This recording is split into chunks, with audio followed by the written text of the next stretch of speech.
Chasam Sofer. A sugya is not complete until you say over something from the Chasam Sofer.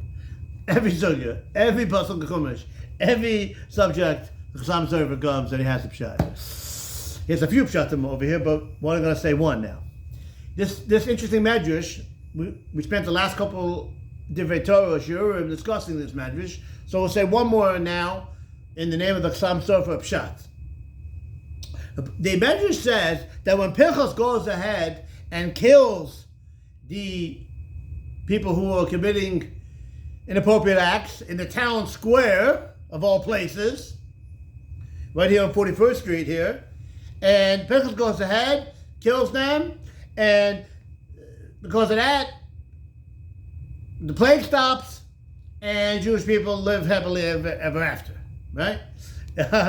Or at least until the next episode. So basically getting back to this. So the Medrash comes and says, Bedinu sheyito scharo, Pinchas is justified in the reward that Hashem promises that he gets the covenant of peace.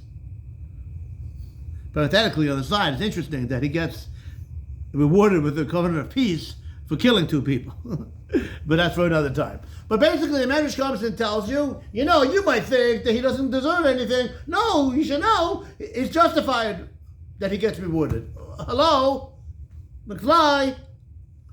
Obviously, Chasam Sofer says a nice pshat. For other nice pshatim, watch the last two YouTube videos. This is for you, Meir Shaul. Okay, so, Ben Rib Daniel. So, getting back. So, you know what that is for me? Okay. Chasam Sofer comes and says to be beautiful pshat. Schar mitzvah b'haya amoleko, as we discussed in the previous Torah. We do not get rewarded in this world for mitzvos. So we said a different pshat before. Now we're going to say a different explanation as to why. And that is, it's the nature of a person that when he gets rewarded, he feels he's all that, and he rebels against Hashem. My bar mitzvah parsha. Vayishman Yeshua and Vayivot. Maybe that's why it was my bar mitzvah parsha. Yeshua, the Jewish people, they became fat and they kicked. It doesn't mean physically kicking, right? It means that they rebelled against Hashem. It's the nature of a person that when they have things, they think, it's all me, I'm all there, I'm all that. And then they rebel against Hashem. So Hashem doesn't want that for obvious reasons. So he limits the reward in this world so you don't come to rebel against Hashem.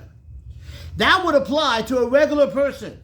But Pinchas was not a regular person. The Mishnah tells us that if a person is a mezakeh es harabim, a person that does something that is meritorious for the community, the best example I can think of, Tzvi, tell me if you can think of a better example, would be a person that stops the plague.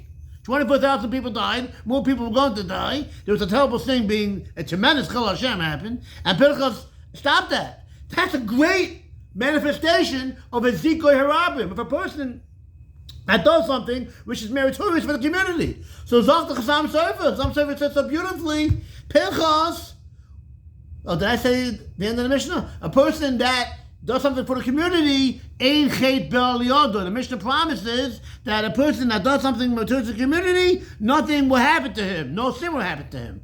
So Zach the Chasam Sofer, beautiful pshat. You need your thumb for this in the koil. That the reason where he said that a person does not get rewarded in this world is because we're afraid that the reward will hinder because you're going to rebel against Hashem. But says the Mishnah promises that a person like Pinchas, who does something for the community, nothing bad will happen to him. So for Pinchas, Bedinu sheyito scharo, he's justified in getting a reward. I mean, not worried about the reward coming to his head, getting to his head, and him rebelling against Hashem, because the Mishnah promises that in such a person, he will not have any detrimental things come out of his meritorious act. A good Shabbos.